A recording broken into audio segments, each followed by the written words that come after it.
राज्यातील अनेक भागातील तापमानात वाढ झाली आहे। कोकण आणि विदर्भात दुपारी उन्हाचा चटका चांगलाच जाणवतोय। कोकणातील काही भागात 2 दिवस उष्ण आणि दमट हवामानाचा अंदाज आहे, तर राज्यातील तापमानातील वाढ कायम राहील असाही अंदाज देण्यात आलाय। राज्यातील किमान आणि कमाल तापमानात वाढ झाली आहे। राज्यातील बहुतांश भागात किमान तापमान 13 अंशाच्या पुढे आहे।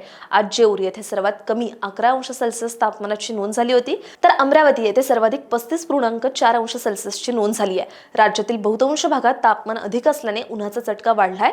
उत्तर भारतातही थंडी कमी झालेली आहे। आज राजस्थानमधील सिकर येथे देशातील सर्वात कमी 6.5 अंश सेल्सिअस तापमानाची नोंद झाली, तर कर्नाटकातील कारवार येथे देशातील सर्वाधिक 37.8 अंश सेल्सिअस तापमान नोंदवले गेले। मध्य भारत आणि दक्षिण भारतात उन्हाचा चटका वाढतोय। राज्यातील थंडी पुढील काही दिवस कमीच राहण्याची शक्यता आहे। विदर्भ आणि कोकणात तापमानाचा पारा आणखी वाढण्याची शक्यता आहे, तर कोकणातील काही ठिकाणी उष्ण आणि दमट हवामानाचा अंदाज देण्यात आलाय।